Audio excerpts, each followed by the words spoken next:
मसीह में आप सबकी सलामती हो। मेरा नाम है रिजवान भट्टी। एक मरतबा फिर हाजिर हूँ अपने प्रोग्राम के साथ और सलाम अर्ज़ करता हूँ। और आज जिस बात पे हम बात करना चाह रहे हैं वो है माफ़ी। कि हमें जो मेरे मसीह की बुनियादी तालीम है वो है कि माफ़ करना। पूरी इंजील को उठा कर देख रहे तो एक ही बात नज़र आएगी आपको, या माफ़ी की या प्यार बांटने की। तो आज हम ये बात करेंगे कि हमें दूसरों को माफ़ करना चाहिए। अगर हम दूसरों को माफ़ नहीं करते तो ये नफ़रत की दलील है। मेरे मसीह ने जब भी कोई भी बात की, चाहे वो मुश्किल थी या आसान थी, या उन्होंने तमासील में की या कोई मिसाल देखी की। आमतौर पर एक वाक़या बहुत सीधा होता है लेकिन कुछ बातें उसकी मुश्किल भी होती हैं। तो मेरे मसीह ने एक तमसील बयान की, उसमें दो बातें हैं। हम शायद कभी इन बातों पर गौर ही नहीं करते, नज़रअंदाज करते हैं। इन बातों पर गौर करें। हमने देखा है कि जब भी हम दुआए रुबानी पढ़ते हैं तो कभी कभार भूल जाते हैं, तो लोग फ़ौरन यूँ देखते हैं कि क्या किया इसने। आम तौर पर हम ये बात बीच में से स्किप कर जाते हैं कि हम जिस तरह अपने कसूरवारों को माफ़ करते हैं, तू भी हमारे कसूर हमें माफ़ कर। क्योंकि वो समटाइम जानबूझ के मिस कर जाते हैं कि उनको पता होता है कि मेरी तो अपने भाई से नहीं बनती, अगर ये बात मैं खुदा के आगे रखूँगा तो मुझे वो पूरी करनी पड़ेगी। जबकि मैं अपने दिल के अंदर इतनी कदूरत रख के बैठा हूँ, इतनी नफ़रत रख के बैठा हुआ हूँ, तो मैं कैसे इसको माफ़ कर सकता हूँ। तो इसलिए आम तौर पे लोग इस लाइन को छोड़ देते हैं या इस पर बात ही नहीं करते। तो वो हिस्सा पढ़ते ही नहीं। जब मैं उस बात का इकरार ही नहीं करूँगा तो उस बात का गुनाह मुझ पर आता ही नहीं है। तो इस बात का हम सबको पता है कि ये बात मेरे मसीहा ने हमको सिखाई। तो मेरे मसीह की तालीम बुनियादी थी भी ही कि अगर हम मत्ती रसूल की मार्फत लिखी गई इंजील उसका 6 बाब और उसकी 9 से 12 आयत देखें तो उसमें हमें दुआए रुबानी जो है वो सिखाई है। लेकिन अगर हम देखें कि जब यूहन्ना बपतिस्मा देने वाले ने अपने शागिर्दों को दुआ सिखाई तो वो यही दुआ थी। तो उसके बाद जब मेरे मसीह के शागिर्द मसीह के पास आए तो उन्होंने उससे कहा कि ए बाप, ए रब्बी, जब यूहन्ना बपतिस्मा देने वाले ने अपने शागिर्दों को ये दुआ सिखाई है तो हमें भी कोई दुआ सिखा। तो मेरे मसीह ने वही दुआए रुबानी जो सिखाई गई थी पहले से, वही दुआए रुबानी कहा कि ये पढ़ा करो, लेकिन उसमें सिर्फ एक बात का एडिशन किया और वो ये था कि जिस तरह हम अपने कसूरवारों को माफ़ करते हैं, तू भी हमारे कसूर हमें माफ़ कर। सिर्फ इस एक बात का उस दुआए रुबानी में मेरे मसीह ने एडिशन किया था और अपने शागिर्दों से कहा कि यही बात किया करो। क्योंकि वो यहूदी थे, यहूदियों का अकीदा ये था कि आंख के बदले आंख, नाक के बदले नाक, दांत के बदले दांत और जान के बदले जान। लेकिन मेरे मसीहा ने कहा कि जिस तरह हम अपने कसूरवारों को माफ़ करते हैं, तू भी हमारे कसूर हमें माफ़ कर। ये इजाफा मेरे मसीह ने किया था। जब पहले वो नहीं पढ़ते थे, ये एक ऐसा इजाफा था जो यहूदियों को मुश्किल में डाल रहा था।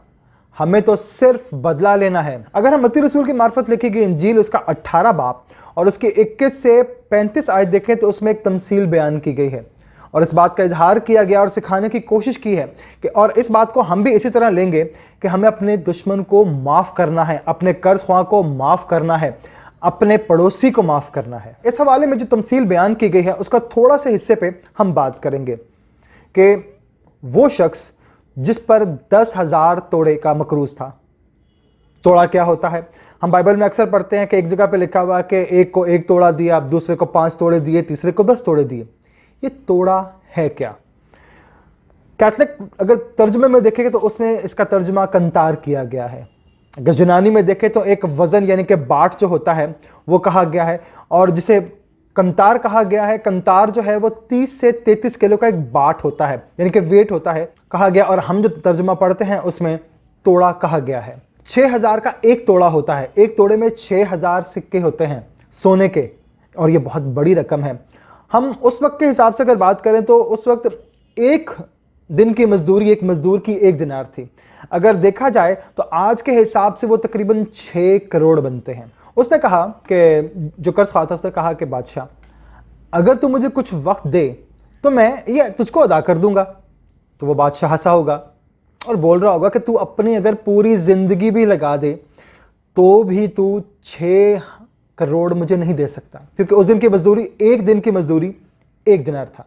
तो जब 1 दिनार था तो अगर 60 साल भी जिएगा तो उस हिसाब से तो बहुत कम बनता है, वो पूरे बनते नहीं, क्योंकि एक तोड़े में 6,000, तो 10 तोड़े उसने अदा करने हैं, यानी कि 60,000 सोने के दिनार उसने देने हैं।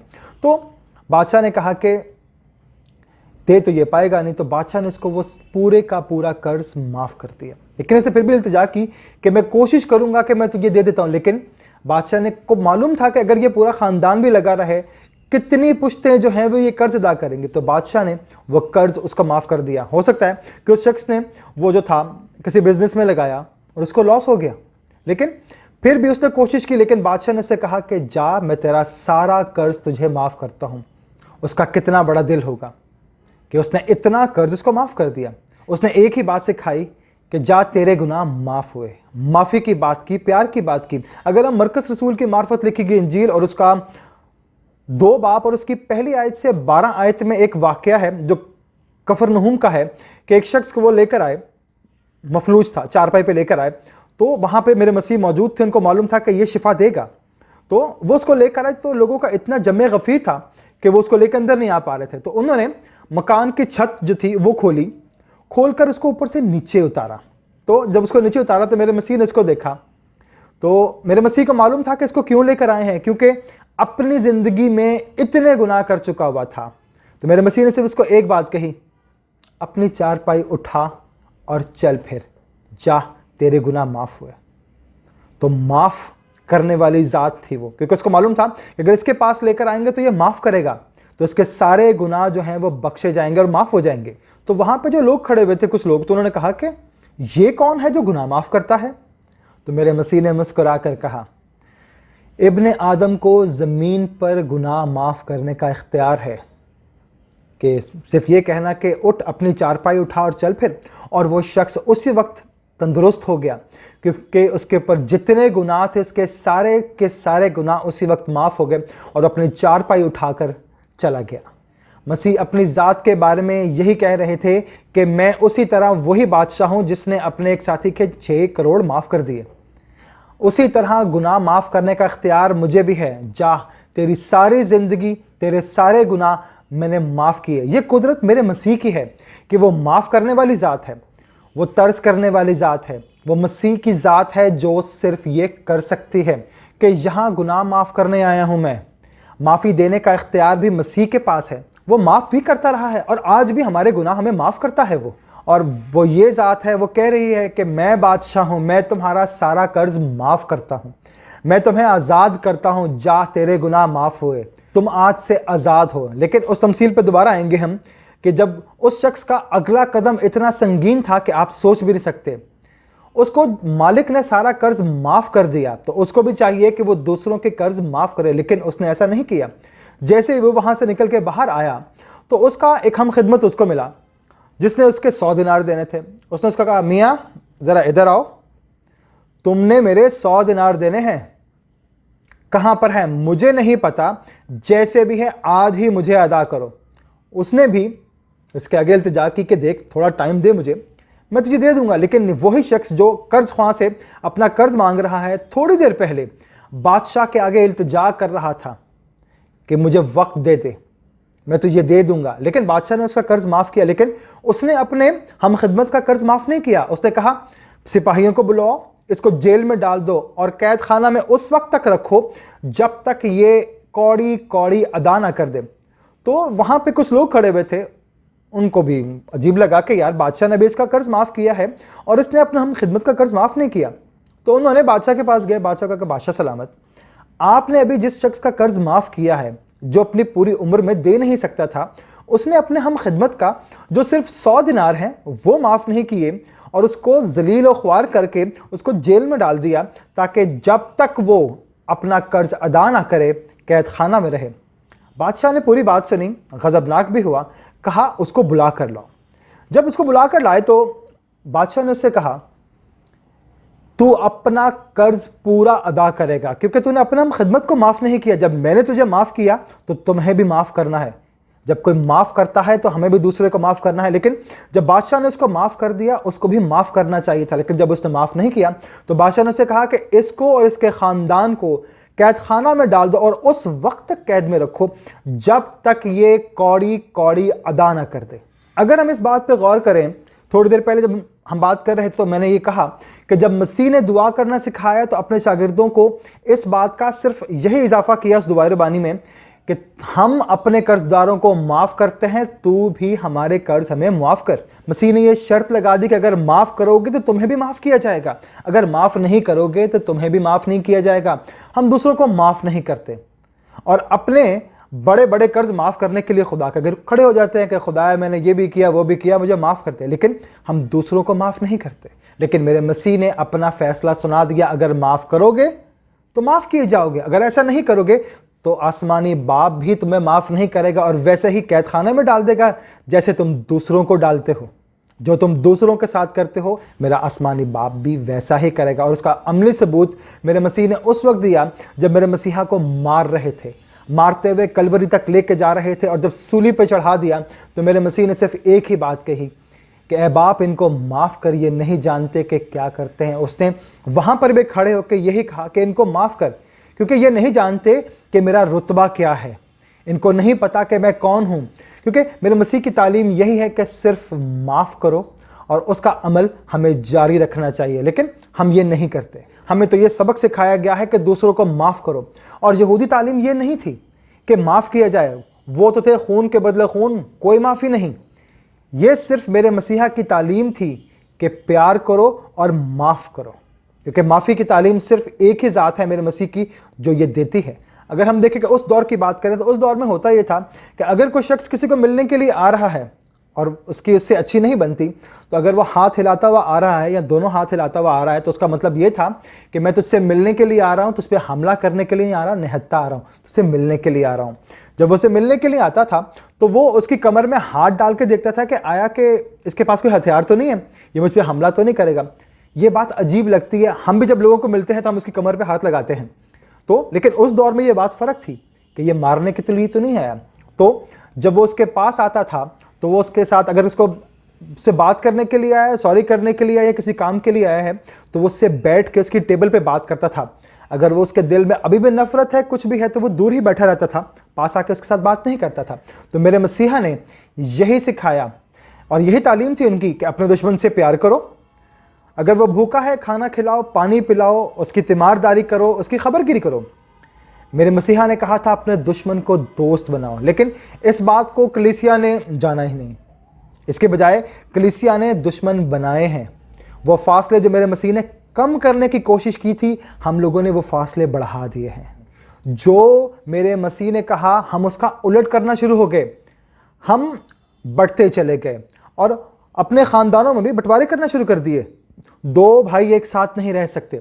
हमें मसीह की तालीम को लोगों तक पहुंचाना है, हम ये नहीं कर रहे। हम कह रहे हैं कि अपने दुश्मन से प्यार करो, लेकिन हम पता नहीं किस तालीम पर चल रहे हैं। हम में पता नहीं कौन सी तालीम आ गई है। हम चर्च भी जाते हैं, दुआ भी करते हैं, रोज़ा भी रखते हैं, लेकिन हम दूसरों को माफ़ करने के लिए तैयार ही नहीं है। जिस तरह हम अपने कर्जदारों को माफ़ करते हैं, तू भी है बाप हमारे कर्ज हमें माफ़ कर, लेकिन हम ये कहते ही नहीं। हम तो सिर्फ ये कहते हैं, और हम अक्सर यही सुनते हैं कि लोग कहते रहते हैं कि खुदा हमारी सुनता ही नहीं, हमारे ख़ानदान पूरे का पूरा इतना कमाता है लेकिन हमारी पूरी नहीं पड़ती, हमारे पूरे ख़ानदान में टूट फूट है। ये सुनने को मिलता है, प्रॉब्लम्स हैं, लेकिन उसकी वजह यह है कि हम अपने कसूरवारों को माफ़ नहीं करते। इसलिए हमें यह भूल गया है कि हमने भी किसी को माफ़ करना है। हमारी सुनी नहीं जाती, हम लोग इस बात पर अमल नहीं करते जिस बात की तालीम मेरे मसीह ने हमको दी। उस तालीम को जो मेरे मसीह ने हम में डाली और कोशिश की कि हम वही तालीम दूसरों तक पहुंचाएं, लेकिन हम उस पर अमल नहीं करते। उसकी वजह यह है कि हम किसी को माफ़ नहीं करेंगे तो हमें कोई जवाब मिलने वाला नहीं है। जवाब उस वक्त आएगा जब हम मसीह की तालीम के ट्रैक पर चलेंगे, लेकिन हम पता नहीं कौन से ट्रैक पर चल रहे हैं। जब तक हम टेढ़े रहेंगे तब तक हम अपनी मंजिल तक नहीं पहुंच सकते। मंजिल पर जाना है तो हमें अपना ट्रैक सीधा करना पड़ेगा, और सीधा उसी वक्त होगा जब हम दूसरों को माफ़ करेंगे, प्यार बढ़ाएंगे।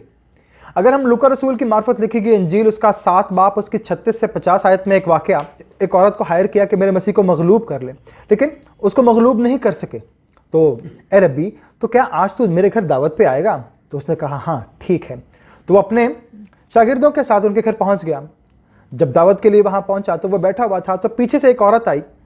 आके उसके कदमों में बैठ गई, अपने आंसुओं से उसके पाँव भिगो दिए, अपने बालों से साफ किया, जो उसके पास बैग था जिसमें कीमती इत्र था वो डाल के उसके पाँव भी अच्छे तरीके से साफ किए।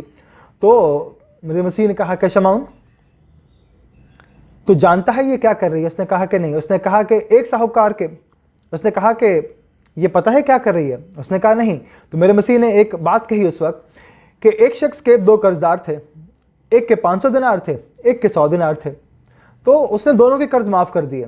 तो उससे ज़्यादा मोहब्बत कौन करेगा? उसने कहा कि जिसका ज़्यादा माफ़ हुआ। तो मेरे मसीह ने कहा कि आज ये अपने सारे गुनाहों की बख्शिश के लिए आई है, माफ़ी के लिए आई है। इसको पता है कि मेरे जिन लोगों ने मुझे हायर किया था इस काम के लिए कि रब्बी को तंग करे, लेकिन उसको पता था कि नहीं, ये मगलूब नहीं होगा, ये अपने उन गुनाहों की माफ़ी, उसके अलावा जो बाकी गुनाह कर चुकी है उनकी माफ़ी के लिए आई है। तो मेरे मसीह ने उससे कहा सलामत चली जा, तेरे गुनाह माफ़ हुए।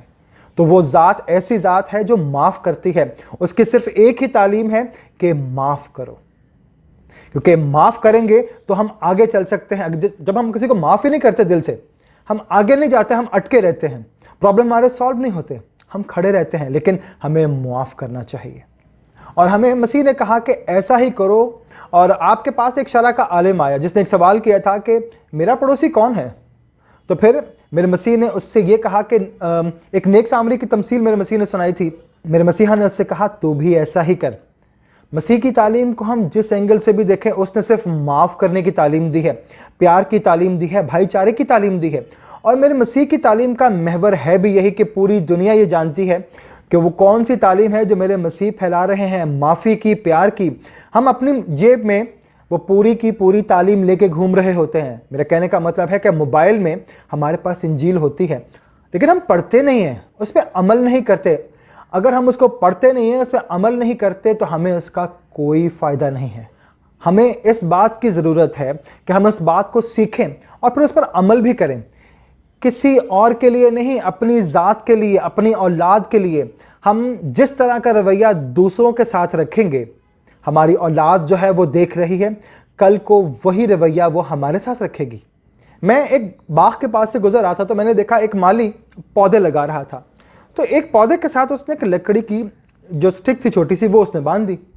तो मैंने उससे पूछा कि भाई ये क्या कर रहे हो, लकड़ी क्यों बांधी है? तो उसने कहा कि इसकी उम्र, इस पौधे की उम्र अभी छोटी है, अगर तेज़ हवा चलेगी तो ये इस तरफ हो जाएगी और वो टेढ़ा ही ऊपर की तरफ जाएगा, लेकिन अगर एक लकड़ी इसके साथ बांध दी जाएगी तो ये सीधा होगा और ये सीधा ही बढ़ता चला जाएगा, टेढ़ा नहीं होगा।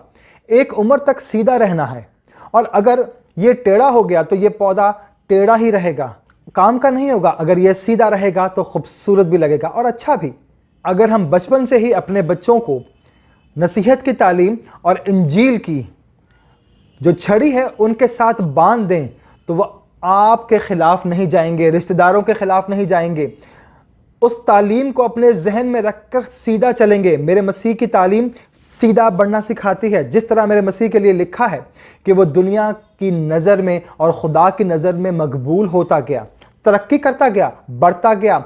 और ये बहुत ज़रूरी बात है आज के लिए, मेरा, आपके लिए, हम सब के लिए।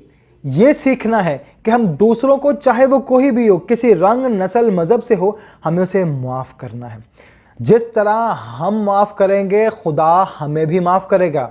अगर हम किसी का 1 रुपया माफ़ करेंगे तो वो हमारा 100 रुपया माफ़ करेगा। वो माफ़ करने वाला खुदा है, और वो हमें सिर्फ ये कह रहा है कि दूसरों के छोटे छोटे कसूर माफ़ करें।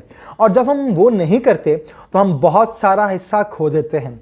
मसीह की तालीम जो माफ़ करने वाली है, प्यार करने वाली है, जो तालीम मेरे मसीहा ने दी है, और अगर हम उस पर अमल नहीं करते तो यह गलत है। पौलुस रसूल ने जब इस बात को बढ़ावा दिया तो उन्होंने पूरा प्रचार किया। अगर हम करंथियों 13 बाब पढ़े तो पौलुस रसूल ने मोहब्बत की बात की है, भाईचारे की बात की है, और उसने मेरे मसीह की इस बात को बढ़ावा दिया है। और अगर अब तक हमने दूसरों को माफ़ नहीं किया है तो हमें दूसरों को माफ़ करें, उनसे प्यार बढ़ाएं, और मसीह की तालीम को इसी तरह के माफ़ करोगे तो तुम्हें भी माफ़ किया जाएगा। आमीन।